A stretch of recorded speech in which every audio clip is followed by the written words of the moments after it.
Hey, welcome to another episode of Post Loons, live here from Allianz Field with both of us from the Loons stomping ground tonight. I'm your host, Jacob Schneider. I am joined by my co-host, Jeremy Rushing, this evening. Jeremy, how you doing?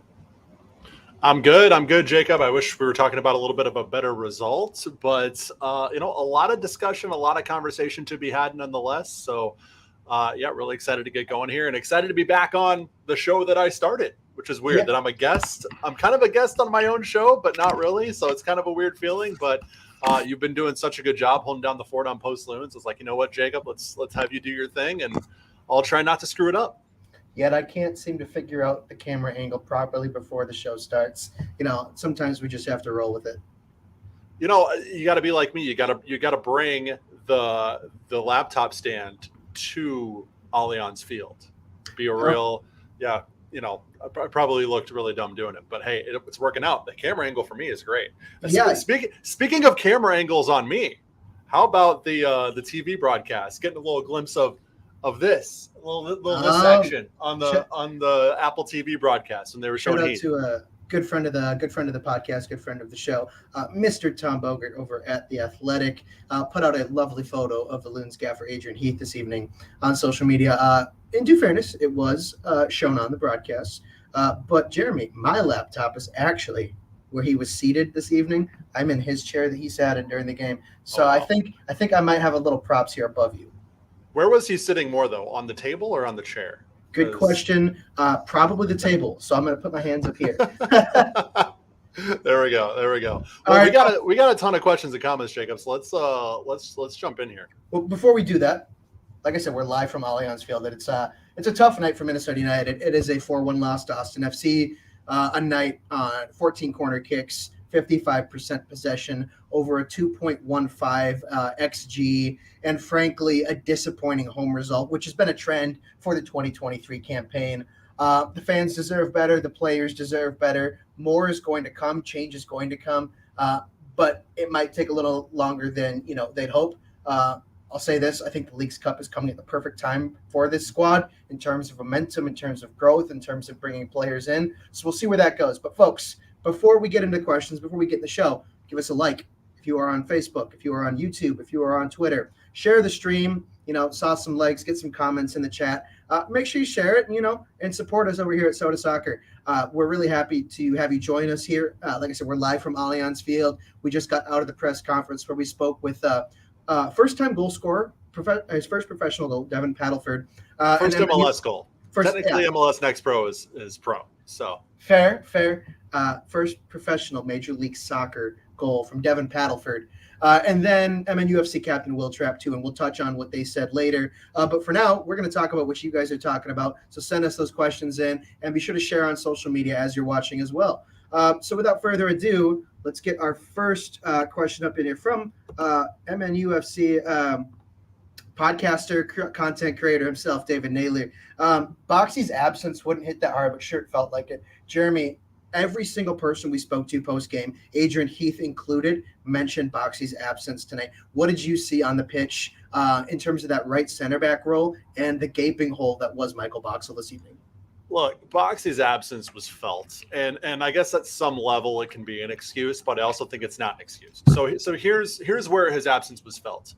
It was in the lineup. You saw it in the lineup before the match, where actually the lineup we got had Mikhail Dabasi and Mickey Tapias on the left and Zarek Valentin on the right. But anyways, that was end up being flipped. But you saw it in the way that Minnesota United came out.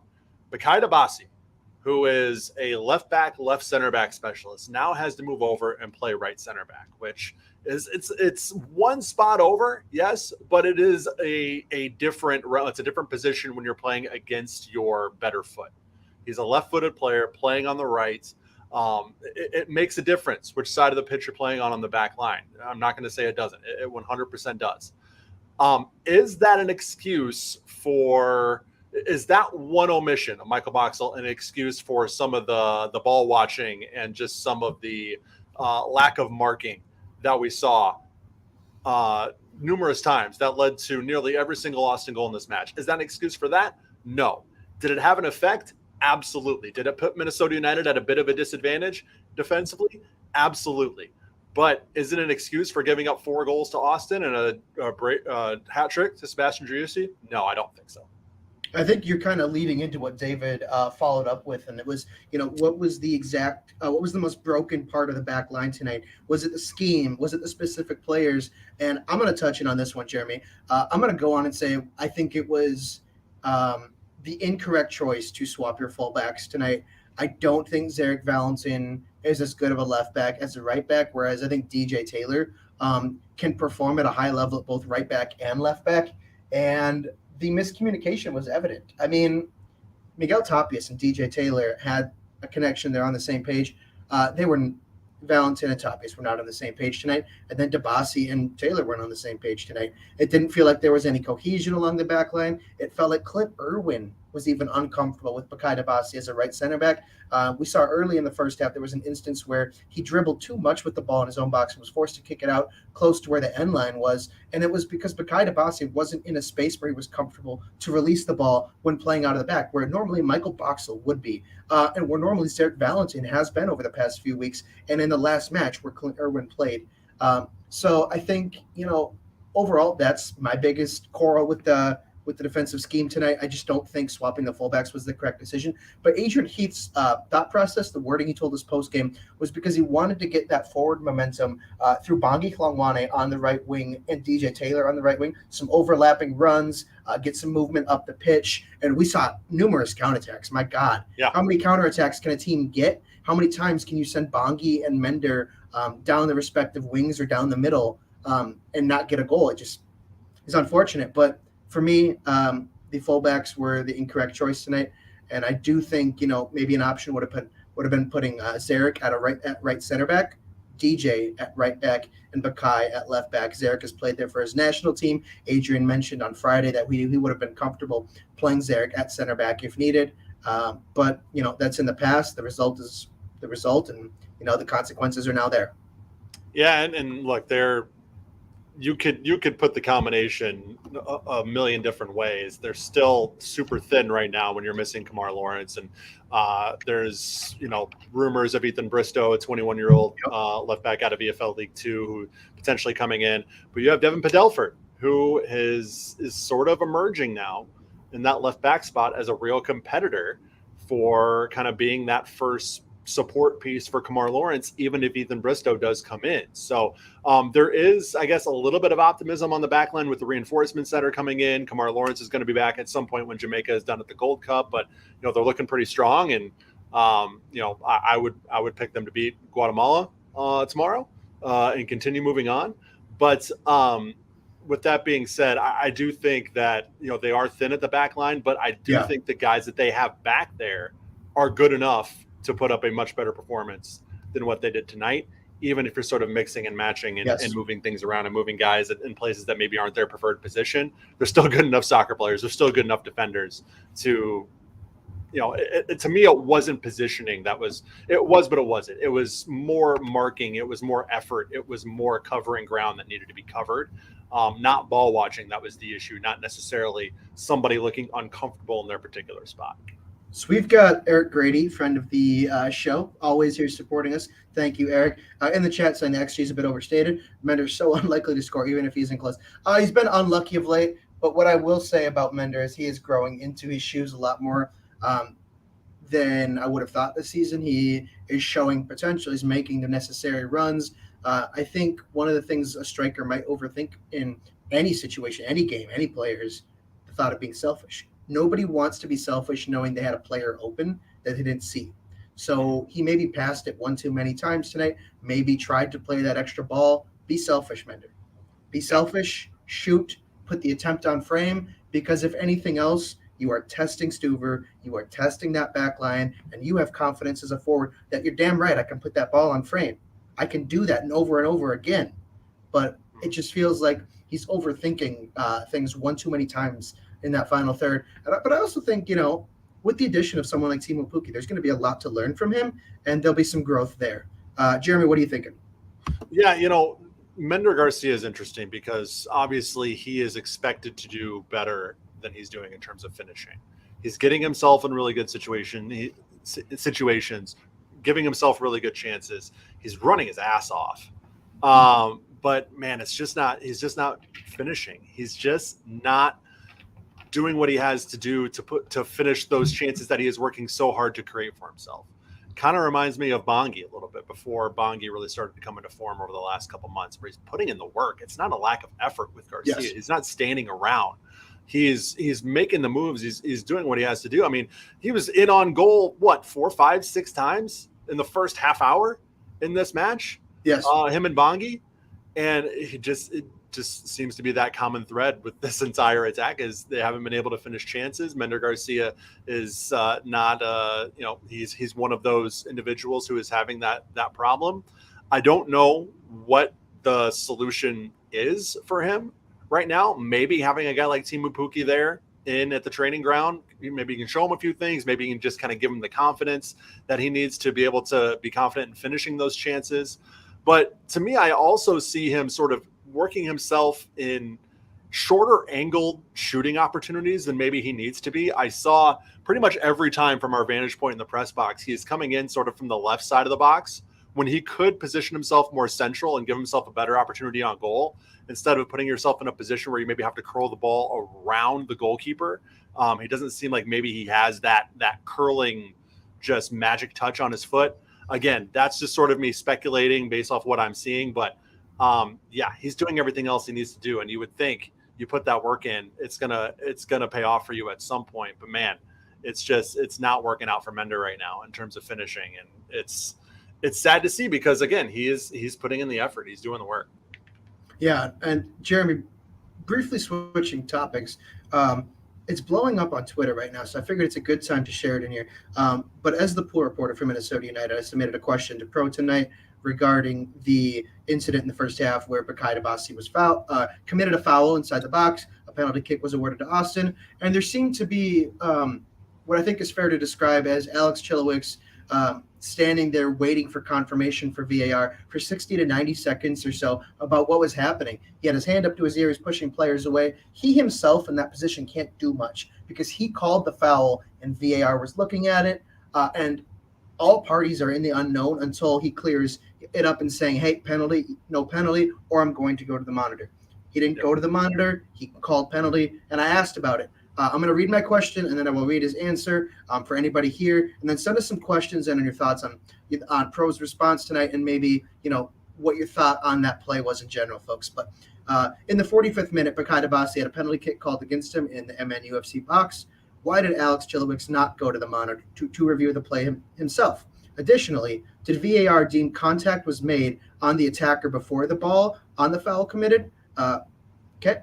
Answer was the call on the field was not deemed to be a clear and obvious error by the VAR, and that was Pro's answer for both of my questions. I'm a bit disappointed in the response from Pro. I would have liked more detail, but I will say this is typical, this is usual, and sometimes it feels like, pointless putting in questions like this because the answer we get is the same thing every time, and it's a severe lack of detail, and it's frustrating.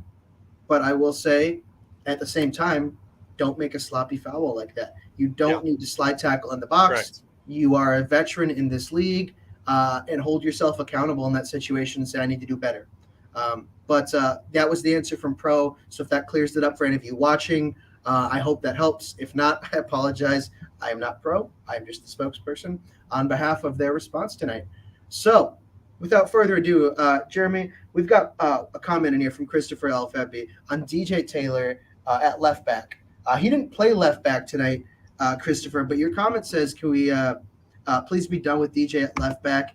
I think it's tough. I will look at this and I'll say the fullback situation has not been ideal this year. Kamar Lawrence has not been at his best, but he also has had distractions of family issues in Jamaica. He's had an injury, and now he's on international duty.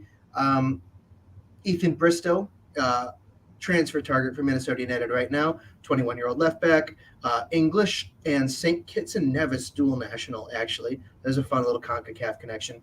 But he plays for Tranmere Rovers in England, and he's linked to the club. Adrian Heath has admitted it, their interest. He hopes to get the deal done.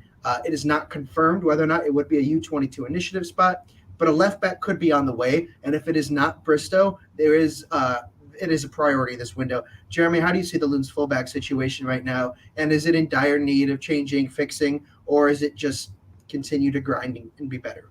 It's in dire need of some competition, I think. I think the back four has largely been sort of set this season in a way where there's no real question as to who's going to be back there, which can be good.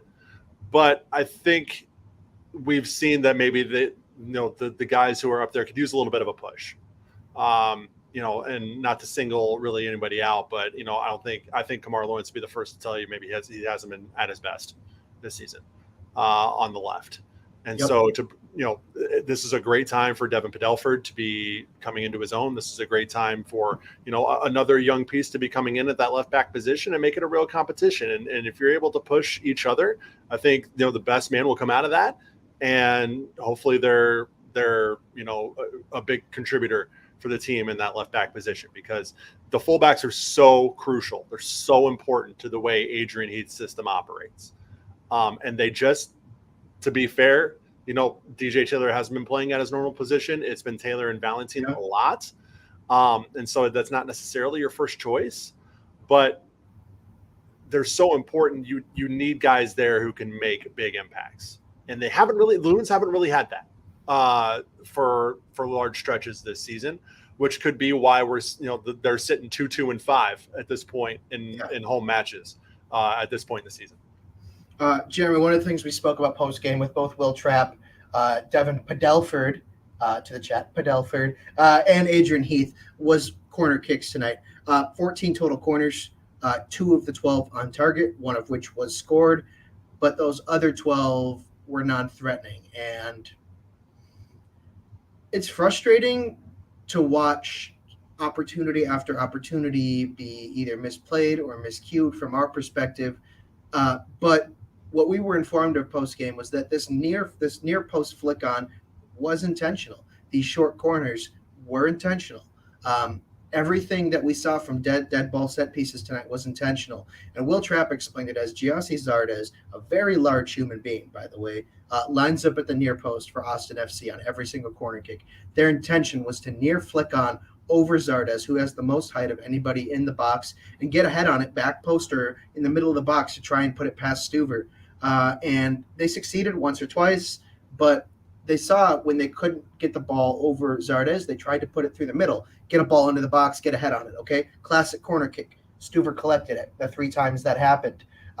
So then it come down, you're late in the match, you're like, all right, I got a corner kick. What am I going to do? Quick reactions. All right, let's short corner. Let's get the ball in the box. And Will Trapp told us that their intention was to catch Austin out of position, maybe catch some of the guys unaware. And the Loons have had success catching position unaware on corner kicks. Let's go back to Ray's Olympico last week, and it's a perfect example. But yes, Eric, I was also frustrated with the corner kicks tonight. I think they could have done better. I think maybe the service could have been a little bit better, even on the near flick-ons. Unusual night from Reynoso in terms of free kick service. But again, everything they did was intentional. It was planned. It was just poorly portrayed, I think is the word I want to use, poorly portrayed. But let's get some positivity in here, Jeremy. What did you see from the crowd at Allianz Field tonight? The best part, other than Pookie, was the wonder wall in the beginning. Deafening. One of the best showings to date, in my opinion. Despite losses, great energy, says MJ. Jeremy, what did you see from the Wonderwall and the Minnesota United fan base tonight? Yeah, there was a real buzz and anticipation heading into this one. Even just walking up hour and a half before the game, walking into the stadium, you could feel it. Like there was an electricity. There was something new added to the atmosphere for this one that we haven't really had so far this season, and obviously rightfully so. You have a new DP striker coming in. The team was coming off their most lopsided win in forever, right? So there was reason to think that okay, this is the turning point. This could be where the team really starts to hit its stride. Obviously, it didn't play out that way, but at the beginning of the match, the MJ is right. The Wonderwall was very loud, even up until the third goal. The crowd was chanting to start the second half. We want Pookie. We want Pookie. Mm-hmm. And obviously the goal sort of silenced that a little bit, but to their credit, they kept going strong. And when Pookie came on, even though it was 3-0 at the time, there was a huge ovation. Anytime he touched the ball, there was a huge ovation. There was just this sort of, again, like this anticipatory roar of the crowd whenever he touched the ball in the box. Like you were just wondering what was going to happen. He got a few shots on net that, had some oohs and ahs from the crowd, but yeah, I think the crowd was awesome tonight, and there was reason to be excited about the match. And even with the scoreline, there was reason to be excited with your new DP making his debut. So, yeah. No, super fair. I think Timo Pukki had a great debut too. We'll talk about Pukki in a little bit. I've got a comment here from Dave Valensky, first one of that. Dave is always here on the show, always giving us questions. Thank you, Dave. But Jeremy, I like this question. I'm going to have a take on it, but I'm going to give you the honors. Do you want to go first? So Dave says, do you think it's time to change tactics with Timo Pukki on the team? Maybe a 4-4-2. I'm guessing you would have Ray as a second striker in this scenario. So Ray and Pukki up top together. That's not how I would see it. So no, that's not how you would see it. Give me your take first. I mean, I could see that working. I just, with the 4-4-2, I don't know necessarily how you would incorporate Ray effectively in that if he's not that second striker. Yeah. So I don't know. I think with the Bossy back, I think you could definitely look at a 3-back or 5-back. That's actually what I would do. And if you're changing tactics, I would go with the 3 center backs and 2 wing backs. Let's change personally if I was Minnesota. But anyways, go ahead, Jacob. Let's change the question, Jeremy. If you were head coach of Minnesota United for the next game, Houston on Wednesday, and the players that are healthy right now are the only players you have. So no Sangbin, no Fraga, Boxy would be back, no DSC. What formation would you roll out there, assuming the personnel can run 90? Yeah, that's tough. I think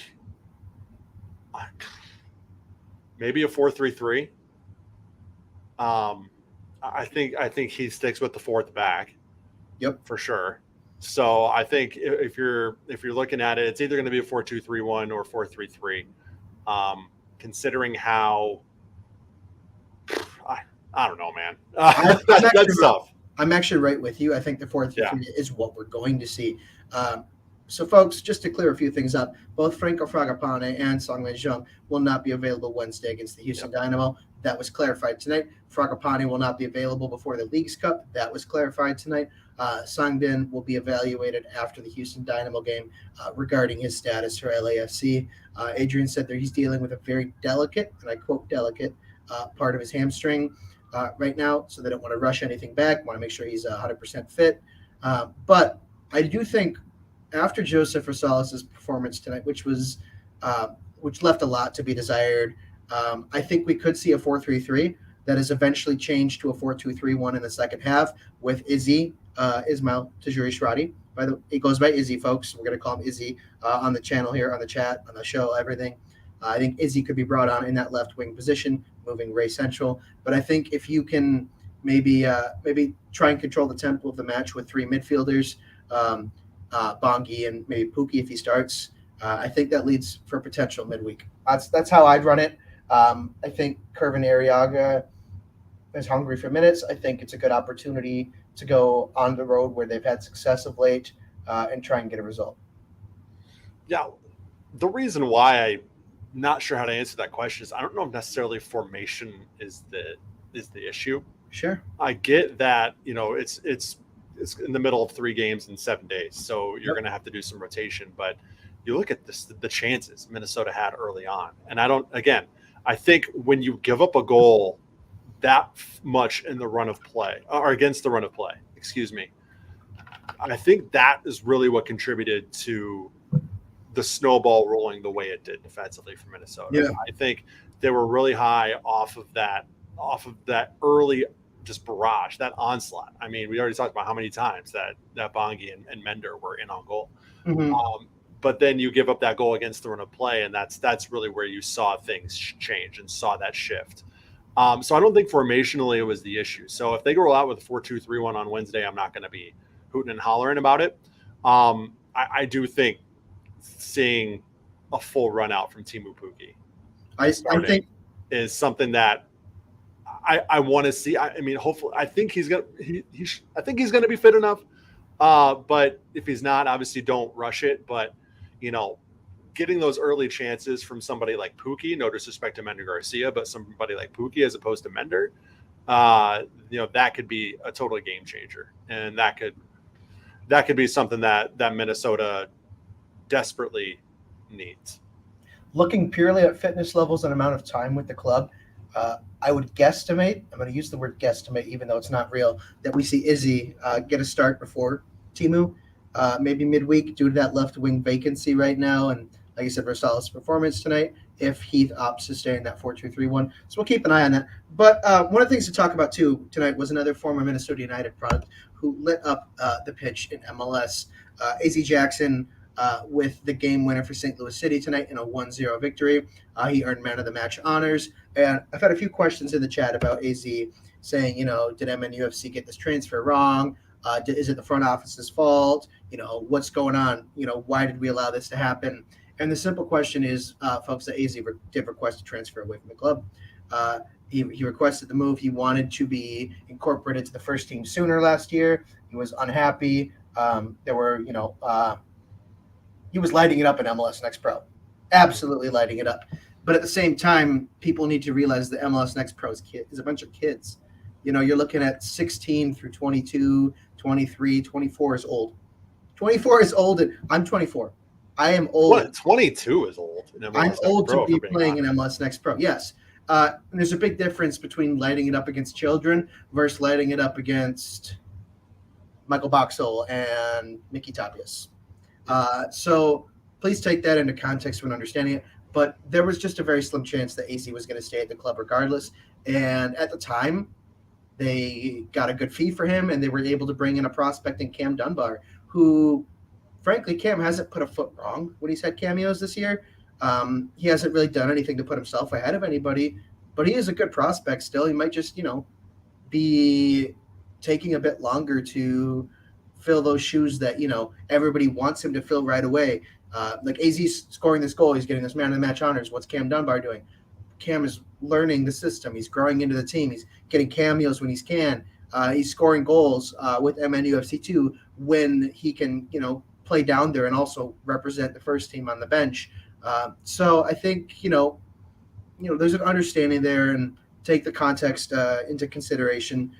But, you know, congrats to AZ on the goal. Congrats on the man of the match performance. Really impressive performance from him. Yeah, you know, that's something that it's tough because you're right. AZ is such a young kid. He had a lot of promise. So I mean, it's hard to not be disappointed when you see a guy like that go somewhere else. Yep. But at the same time, you can see it from both perspectives, where Minnesota maybe just wasn't necessarily ready to bring him up, and he was ready in his mind to be brought up. Yep. So he's going to request a trade somewhere. And, you know, I think what Minnesota United got back for him for an unproven MLS talent was a pretty good, I think they got like somewhere in the 100,000 mark of Yep. GAM or TAM or something like that. So, you know, that's a pretty good haul for an unproven MLS talent. Yep. So I'm not here to say that trade was a terrible trade or a terrible move, but you look at what's lacking right now with Minnesota United, and you might think, man, a kid like AZ Jackson, an injection of young talent like that, you know, could be useful for the Loons right now. So there's a comment from Christopher Alfebi in the chat saying AZ is one of the best players in the league last year, enough to bring him up. Where are you going to play him? Are you going to take Reynoso out? He's a 10. That's another thing. Yep. If you are AZ and you are stuck behind Emmanuel Reynoso and you know that and you are a proper 10, you got to get the move. You got to say, hey, either play me or I need to bounce. And that's what he did. I mean, frankly, you're not benching Emmanuel Reynoso for any other attacking midfielder in this league. No. Minus Hani Mukhtar. I And will make that fight. There's no value. I'll just say there's no value, but there's really nothing there in being Ray's first backup. Mm-hmm. Like, we're seeing that with Cameron Dunbar this year. Like, how much has Cameron Dunbar played for Minnesota United? Not a ton. Not a ton. And I don't know if he's really going to this year. You know, Because maybe that's okay. And maybe that's okay. But I'm saying for AZ Jackson's purpose, if he's going to sit on the first team and just sit behind Emmanuel Reynoso and never play, he's better off than playing in Next Pro. But if he doesn't want to play in Next Pro, he's going to request a trade. So that's, again, it's just one of those things where I don't necessarily think you can blame anyone either way for that. That's just where it is. Yeah, and one more question before we kind of hit the halftime mark of our show tonight, folks.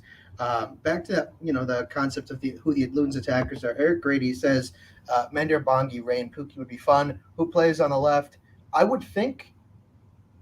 So this would be what I would describe as a 4-2-2, and I would play Ray as my left attacking midfielder and Bongi as my right attacking midfielder, with 2 forwards in Pookie and Garcia, with Trapp and Dotson beneath. There would just be no central targets, so you would line up. Think of it almost like a hexagon. So 2 midfielders, 2 cams, 2 forwards, and it has potential, but at the same time, you lack a central service threat. And I have a feeling that if you were to play that, Ray would end up central regardless. He just draws himself to the center of the pitch. Jeremy, what are you thinking? Yeah, look, I think this brings me back to the 4-4-2 conversation where Ray would fit in that. So when you're thinking about that, I think Ray would almost fit as a second striker. I almost call it like a 9.5, not a 10, not a 9. He's like an underlying striker who's still going to play underneath the top man. 4-4-1-1. But he's not going to play. He's not going to play as he's going to even play even further forward than he is at the 10. So it's almost like a 9.5. So I don't know. Maybe getting Ray closer to goal is a good idea, but that also inhibits his ability to play make in the midfield. So that's something you got to take into consideration too. More left-footed Ray shots from outside the box on the right side of the pitch, please. That's what I want. Yeah, he can he had the one tonight that was just ridiculous. It was like in the 85th, 90th minute, somewhere around there. He just hit this curler, and everybody in the press box for a second we all thought it was happening. But also, Ethan Finley's curler in the first half, Jeremy, my goodness, that had some dip on it. He's in really good form. I mean, he gets the assist on the first goal, or first or third goal on Driussi's second. Yeah, 300th appearance too. Yeah, 300th appearance. He's the 17th active player to have 300 MLS regular season appearances. So awesome for him to do that in Minnesota. Saw him talking to numerous people in the tunnel after the match. He was even waiting for Will Trapp at the elevator while we were walking up. So that was pretty cool for him to get that and do that and have that opportunity. But at Allianz Field too. At Allianz Field. And I'm sure that was really special for him, and it was cool for us to see, and it's another cool storyline that we could write and talk about. But going back to Reynoso, I think he's there to be that connectivity between the defensive third and the attacking third. He is there to get the keys to how that attack is going to operate. Yeah. So I don't necessarily think of positioning him closer to goal is going to get you more to where you want to be from an attacking perspective for Minnesota. So, Jeremy, I have a question for you. Did you happen to see the kits that Toronto FC wore tonight in their match? It was a limited edition alternative third kit that Adidas gave them. One of 4 Adidas-sponsored clubs in the world to be given this alternate kit. I'm going to look it up right now, though. No, it was a really cool kit. I loved it. I thought it was really cool. You know how much of a kit fiend I am. But let me tell y'all about a great That sponsor. Energy kit? Is it this blue and pink? Yeah. One? Okay. Pretty cool looking. But folks, if you're a kit fiend just like me, let me tell you about our good friends over at Golasso Kits, who are sponsoring tonight's show. Now's the time to talk about our good friends of Sota Soccer, Golasso Kits. That's GOLACO kits.com. And you need to use code LOONS, all caps, LOONS. And it's where you go to get these unique vintage jerseys they'll be hard-pressed to find anywhere else. A prime example, they have multiple NASL era Minnesota United jerseys in stock. They have a 2019 kit in stock. Dominic Jose Bissono, good friend of the pod, good friend of Sota Soccer, as he's a content creator with us, just bought a Venezuelan national team cap there. Their selection is vast. The quality of products is basically new. If you're skeptical, check it out. GolassoKits.com and use code LOONS. That's all caps, LOONS. NS at checkout to receive 15% off your order. Jerseys, jackets, apparel, mystery kits, and mystery boxes. You save 15% on everything and anything when you head to GolossoKits.com. So, huge thanks to Golasso Kits for sponsoring this episode of Post Loons and supporting our work here at Sota Soccer. Jacob, look what they got. We were just talking about this the other day. The Xbox sponsored Seattle Sounders jersey. Yeah. Okay. Hot take. Xbox is the best sponsor an MLS jersey has ever had. What do you think, Jeremy? Is it a hot take? If you're watching, if you're in the chat, if you're supporting the stream right now, send us your favorite MLS kit of all time, your favorite MLS sponsor of all time. What is the coolest jersey you own? Any leagues? Maybe talk a little kit stuff right now.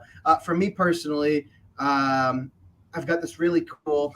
Well, he's not a hot player right now in Toronto by any means, but it's a 2018 limited edition Juventus Federico Bernardeschi rainbow kit. And it's this. It was the sponsorship with EA Sports FIFA, and only like 1,100 of these jerseys were made. And it's got the authentic Serie A patches. It's got the EA Sports FIFA patches, and it's like this reflective rainbow kit. And I love it. I think it's the coolest thing. But Bernardeschi in Toronto, not a hot character right now. Suspended for tonight's match due to red card. And, there's some stories coming out about the instances going on in Toronto's locker room. Bernardeschi, I guess, can't stop vaping in the locker room. That's just amazing. That's just amazing. Like, oh.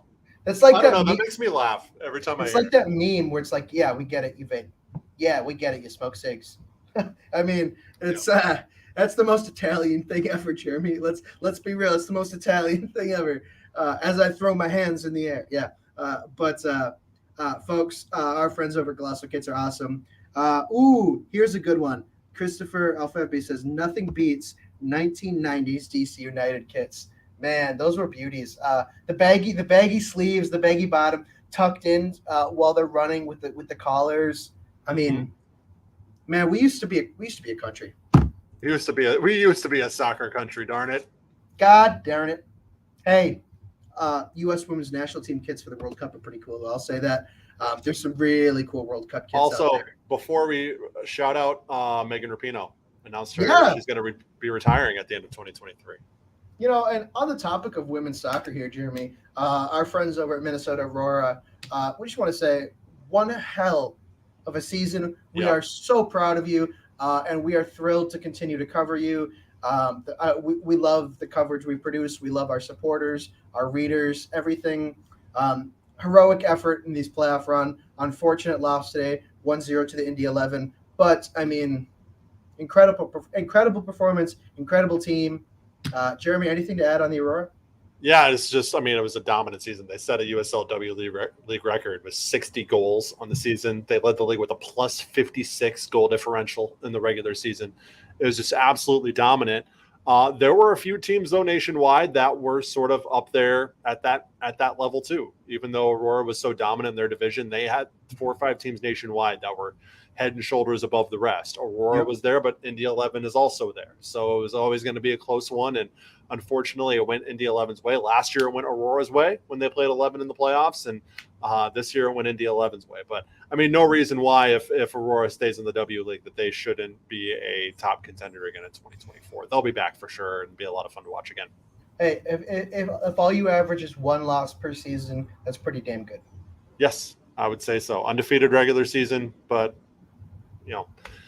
that's okay. That's how the cookie crumbles. Sometimes playoff soccer is different, and it's up to a coin flip at times. And the coin flipped in the opposite direction this time. We talk about playoff soccer.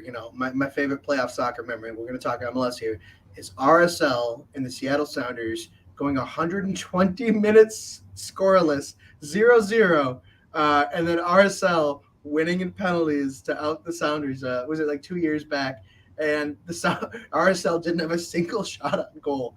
And I felt they played the most just awful. Park the bus from second one. Yes. Soccer I have ever seen, but it worked for them. They made a run all the way to the Western Conference Final that year. So you ever seen the movie Sleepless in Seattle? Yes, of course I have. Okay. So I photoshopped Raul Ruiz Diaz, and think it was Damir Krylak onto the movie cover, and I changed it from sleepless to scoreless, and I put that out at the end of extra time, right before penalties, and Twitter feasted on that one. That was a proud moment. Proud moment. I think my one of my favorite MLS playoff memories has to be the double post in PKs. What was that? SKC in Portland, I think. Early 2010s. Yeah, that's one of those that'll live on forever. I don't think I'll ever forget that. But anyways, back to tonight, Jacob. Yeah. Before we do that, just quickly, we were talking kits. We've got Christopher saying the KC Wiz from the early 2000s, 100% yes. But MJ says a huge fan of Bongi, tucked in kit with blue, the strings hanging out. I mean, everybody loves a kid on Bongi as long as he's smiling. I mean, dude's just got a contagious smile. Just ridiculously fun human being to be around. And I think Minnesota United fans have really, really taken a liking to him.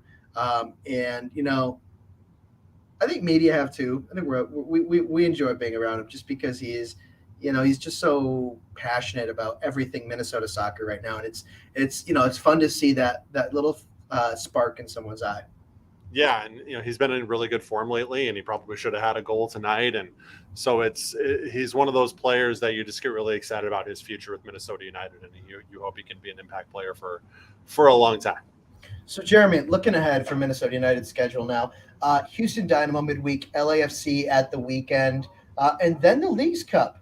I don't think we need to do a look ahead on the Leagues Cup yet. We got 2 more games before that. But you've got the Houston Dynamo on Wednesday. It's a quick turnaround. Previously in the chat here, let me scroll up and find it. But Christopher Alfevby, says Curvin redemption game from the Open Cup. If you give me that 4-3-3, yes. Dynamo are an opponent the Loons are probably going to want to get a result against. They're probably pissed off about that Open Cup loss. It was embarrassing. I mean, Jeremy, what do you think? Yeah, I mean, I think Houston is having some issues. I think they're a good opponent to be playing right now, but at the same time, it is the second of 3 games in 7 days, so there's going to be a little bit of rotation there. You do have some guys like Padelford, who normally on the bench, who are in good form, so maybe he earns himself a little start, and we see what he can bring for an extended period of time. But yeah, I mean, this team needs to keep their road form going, and they need to get a win. They need a win. They need to kind of get back in the right frame of mind and on the right track in league play heading into the Leagues Cup. You don't want to be limping into Leagues Cup on 3 bad results in a row. You want to kind of turn it around before you get to that point, because after Leagues Cup, you have about 7 weeks left of the regular season. At that point, you'll be playing a lot of games in that time, roughly. But you're sort of running out of time at that point to regain any points you lose. So these last 2 games before Leagues Cup are very, very important, even though they're going to be rotating. I think it is a good time for redemption, but at the same time, we've had 2 really opposite games over the last 2 for Minnesota: a 4-1 win and a 4-1 loss. So it's hard. It's hard to know how to feel and how to gauge what Minnesota United is going to bring in Houston on Wednesday. But yeah, they could use as many points as they can get, obviously.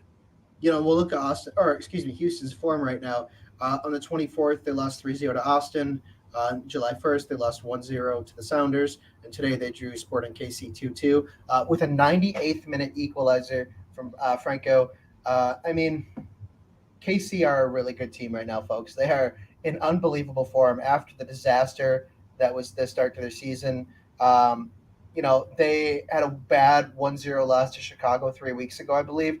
But SKC are starting to look legit. I believe Alan Pulido is now tied for the 3rd highest scorer in MLS. I mean, where the hell did that come from? So MLS is a little bonkers right now. But the Dynamo are a team in form. They're a good competitor. Hector Herrera is having an unbelievable season. I mean, if you would have told me that Hector Herrera would be in the MVP conversation in July this season after what he showed last year, I would have told you you're bonkers. I would have told you you're nuts. Shout out to him. He's been unbelievable. But it's a big test for Minnesota United on Wednesday. And I think, based on their road form this year, it's really, really important to get a result here. Especially, let's talk your home form. And you're talking of playing LAFC. LAFC have had some bad results of late. They look to be on a slight skid, but I don't think any team in Major League Soccer, I don't think any team in North America would look at LAFC and say, we can win this game right away. No one has that confidence right now. But eventually you can come up with a plan. Eventually you can orchestrate how you're going to do it, but you're not going to immediately say, yeah, we can go and win right away. Just without LAFC is still that team. Yes. They are still that team. So you look at that, and it's not going to be a cakewalk by any means. You look at that, if you're going through the schedule, at the beginning of the season or whatever, and you see LAFC at home, you're like, hopefully we can get a point from that. That's kind of what you're feeling at that point. I don't think that's any different, which I think is what makes the midweek game against Houston even all the more important. Yes, because that's a game you can gather points from. Not necessarily so confident about at home against LAFC. And another thing here, folks, is if you want to chime into the conversation here, saw some questions in the chat. If you have some thoughts on Houston, yes, like sriracha. Sriracha is good. Actually, have you ever had the Thai chili garlic sauce? No, but Thai chili were the wings tonight that the Loons served in the press box, and they're normally like this, like sweet and tangy and super good. I was burning my lips tonight, Jeremy. Alan was sitting next to me from Northland Soccer, and he's laughing. He's like, they can't be that hot.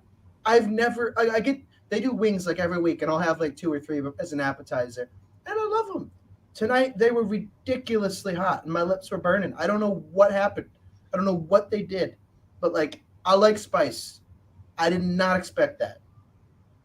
You know how you sound right now? You're complaining. People in the chat are like, "This guy's complaining about the free food he's getting in the press box right now." That's what people I think are thinking. But you're right; they were pretty spicy for not being the buffalo wings. I will give you that. You did try that, but chili garlic. So next time you have Chinese food, Vietnamese food, whatever, Thai food, whatever it is, get the chili garlic sauce to go with it.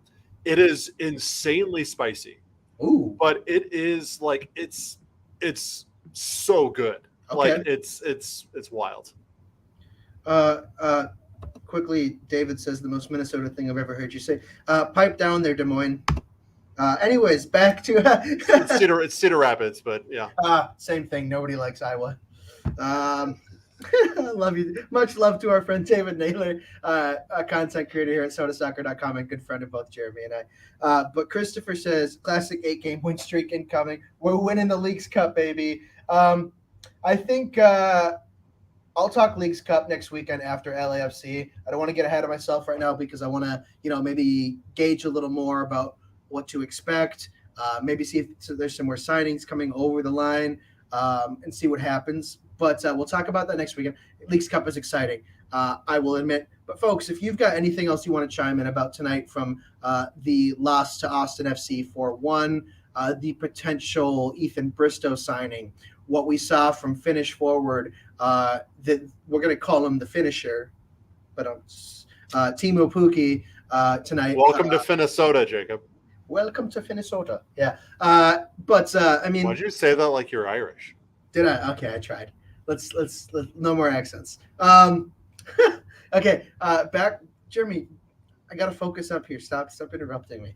If you want to talk about anything else, saw some questions in the chat. We'll talk. What did you think of Izzy's performance tonight? Ismail Tajuri-Shradi. He also made his debut. He played 30 minutes. I think this kid's going to be a really sneaky, great signing. And he's not a kid, but I think he's going to be a really sneaky, great signing if he can stay healthy. That is the big. I think that's the big factor with him. Is if he stays healthy, this is a really good value signing for Minnesota United and a guy that can be really, really impactful moving forward. This is all about his health because this is a guy that was really good in MLS before he got hurt. Want to hear my hot take, Jeremy? Some people probably aren't going to like this, but the 30 minutes I saw from Tajiri-Shradi today, more influential than I've seen in one game from Franco Fragapane this season, and they lost 4-1. I would agree. I would agree with that. People maybe don't want to hear it, but There's a reason Fraga lost his starting spot for 6, 7 games early in the campaign. Yeah, when he was not hurt, he was. No, Yeah.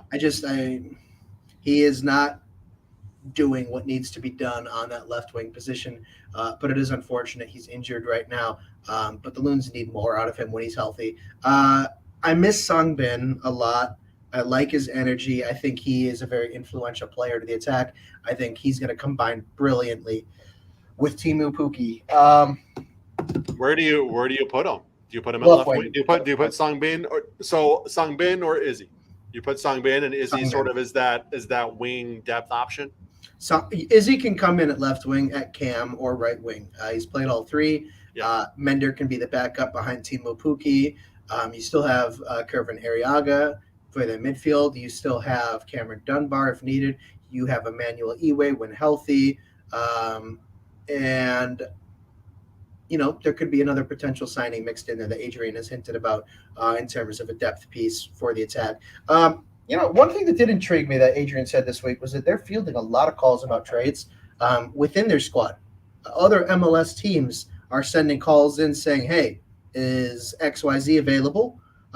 Or Minnesota United might be sending a call saying, is ABC available? But there's also the thing that, Sporting KC told me that LAFC's player is available. Did you notice? And they're like, oh, okay, so we'll field that call. We'll inquire. Adrian said there's a lot more of that going on right now than he expected.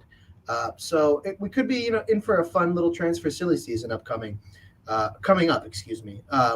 But for Minnesota United, get that Ethan Bristow deal over the line, get that competition at left back. I do think they need another right back too, but with DJ, when you're not playing both DJ and Zarek, I guess you're comfortable there. But when you're playing both, there's not another option for those two, so that's a little frustrating. Mikael Marquez is also coming back from injury too. He's training fully with the squad. They're ready to integrate him into the team. I think there's get everybody healthy, and I think you're seeing a much more competitive side, Jeremy, especially with the likes of Songbin and a healthy Teemu Pukki, 100% healthy.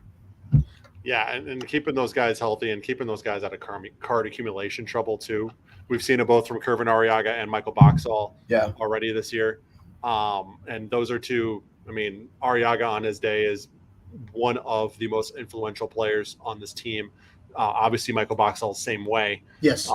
So you got to keep yourself available. You got to keep yourself healthy. You got to keep yourself, because if you don't, you see what happens tonight, where what was seen as a very winnable, gettable home game coming in, you lose 4-1, and you blink and you're wondering what the hell happened. Mm-hmm. And with a healthy Michael Boxall on the field, the defensive lapses probably don't happen. Not that that's a direct excuse that he wasn't there and all of a sudden the defense is ball watching, but I think he limits that from happening if he's on the field. And I think you have a much more competitive matchup. And with Teemu Pukki coming in at the end of the game, maybe you're in a position where he can, you're a goal away from getting something out of it. So, keeping yourself available injury-wise and card accumulation-wise is going to be huge down the stretch if this Minnesota team wants to crawl themselves back into the playoff picture. I believe with the loss, they fall to 12th in the West.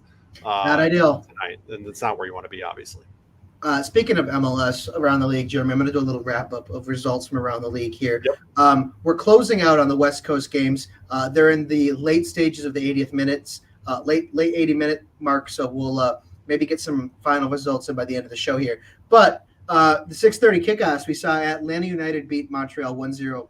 A big game from Charlotte FC, tying FC Cincinnati 2-2, but they had a 2-0 lead and it collapsed. They had a chance to knock off one of the best teams in the league, and it didn't. That's unfortunate. I don't know what happened in this game. I didn't watch it, but Twitter was absolute chaos regarding Columbus Crew and NYCFC and the refereeing performance. I believe there were 2 red cards, and one of those was awarded to the head coach of the Columbus Crew. Chaos factor, maybe catch the replays over on Apple TV there. But DC United and Inter Miami drew 2-2. I think Inter Miami could be in trouble, Jeremy. They've got Messi coming. They got Sergio Busquets. Jordi Alba. There's rumors of Luis Suarez too, and all these fantastic players coming in. You're going to be literally started from the bottom. Now we're here is going to be what they're saying in October. Big trouble for Inter Miami. They are not doing well, but a good result for DC United. Red Bulls beat the Revs 2-1. Good result for New York. AZ Jackson in St. Louis City 1-0 over Toronto. Toronto's troubles continue. I don't know how to solve what's happening there. You need to get a coach. You need to get players healthy. You need to not get red cards. You need to fix everything wrong, but it feels too little too late already. And we're just hitting the halfway mark of the season. Chicago, Minnesota United's League Cups opponents, beat Nashville 1-0. Big win for them. Nashville are a defensive juggernaut. Big win for them. Houston, who they play midweek, 2-2 against Sporting KC. Colorado Rapids 2-1 over Dallas. Real Salt Lake with a dominant 4-0 win over Orlando City. Chicho That's a team to watch out for, man. Yes, Chicho Arango scores on his debut. But they've added Chicho Arango to the mix. Like it is ridiculous that you can add Chicho Arango to that mix. And I'm calling it now. Western Conference finalists. Real Salt. How do you think LA is feeling right now? Like, okay, yep, Liga MX next year. Oh no, you're back in the Western Conference. We'll touch on that right now because the Galaxy are somehow beating Philadelphia 3-1, and I just want to quickly shout out the likes of Boyd and Puig, at the Galaxy. They are combining brilliantly without any support in the attack right now. They single-handedly beat LAFC and El Tráfico on the 4th of July. They each have a goal tonight against the Union up 3-1. The Galaxy could be on the come-up. Team to watch. I think Ricky Puig is, I'd say, the most fun player to watch in the league on his best day right now. That's my thing. I love a good midfielder. I love a good attacking-minded 8. But then San Jose and LAFC 1-1. MVP candidates Denny Buwanga and Christian Espinoza each with a goal. And then the Whitecaps and the Sounders at 2-2. All three of these games I just mentioned now are nearing stoppage time, a late match stage of the match. So it looks like the Galaxy are going to get a win, but then LAFC, San Jose are stuck in a tie. Vancouver, Seattle too. Jeremy, anything you want to hit on from tonight's matches, or any folks in the chat? Anything you want to talk about before we wrap up? Let me know.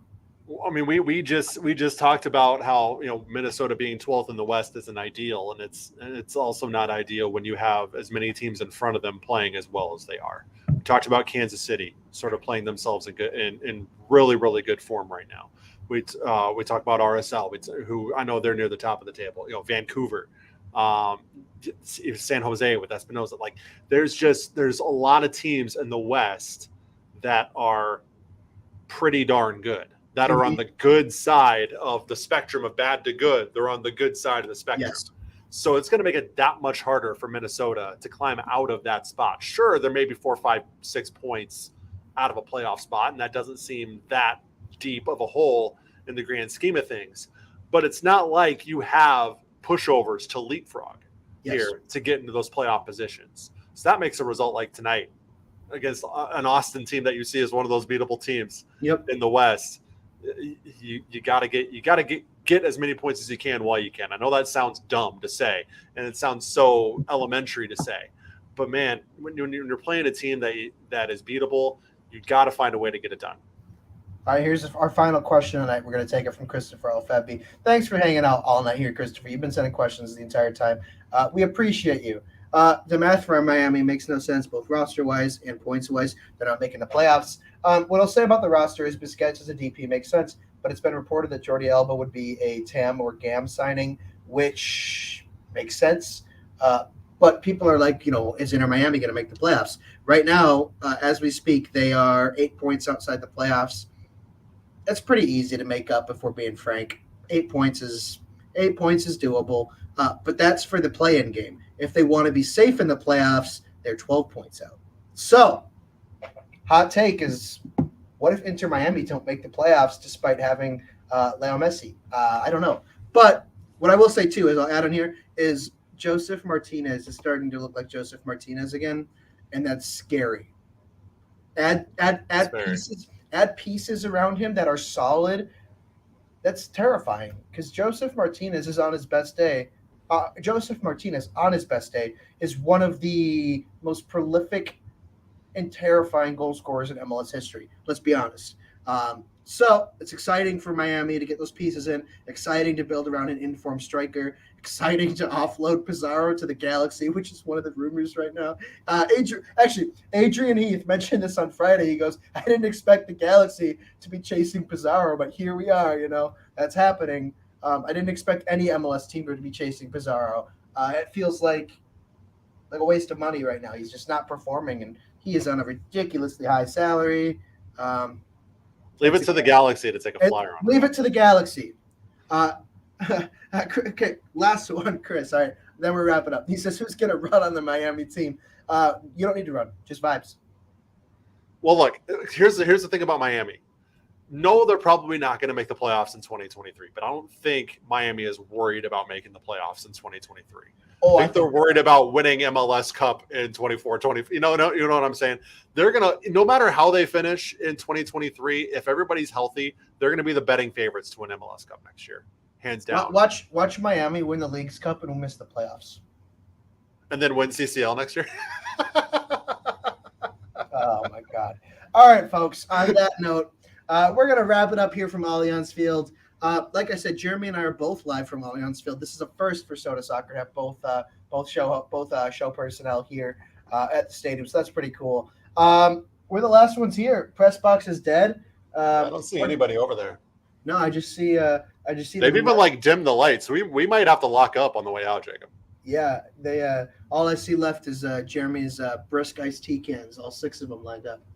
First of all, there were 3. Okay, let's get real. There were 3. 2 pregame, 1 at half. Okay. They close up the vending machine postgame, so I can't have one postgame. So it was otherwise open. I would. It was open today. I got a second water.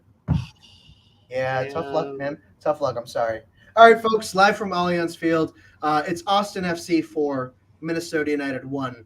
Homegrown talent Devin Padelford with his first professional Major League Soccer goal. Timu Puki and Izzy Tajiri Shradi make their Minnesota United debuts.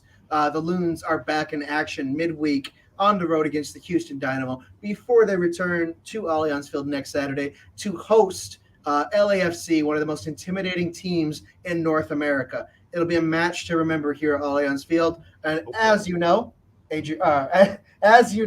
Jeremy and I will both be here for Sota Soccer covering that one. We're excited to bring you coverage this week. And always support us on Patreon, patreon.com/SotaSoc. You can subscribe for as little as $3 a month, and that money goes towards us content creators, our entire staff, the podcast, the written content, everything you see produced on our site. It goes towards us, and we're incredibly appreciative of anybody who subscribes, our readers, anybody who shares our posts on social media, everything and anything in between. So again, that's patreon.com/SotaSoc. Thanks so much from Allianz Field. I'm Jacob Schneider. I have one more big announcement to make. Sorry, Jacob. Go. We're on Threads now. Ooh. At Sota SOC. Follow us. Or don't. I don't care. Hey, once Threads adds GIFs, I'm going to be unstoppable. That nobody can touch me. All right. Thanks, guys. Appreciate you. You know, if Jeremy gets one last thing, I get one last thing too. Listen to the Taylor's version of Speak Now on your drive home tonight, Jeremy, and you will. I might. Yeah, you might have to. And everybody else, listen to it because it's incredible. And yeah, that's it. All right. We're out. Thanks. From Allianz Field, Jacob Schneider, Jeremy Rushing. This is Post Loons on Sota Soccer. Go to bed, guys. Bye. See ya.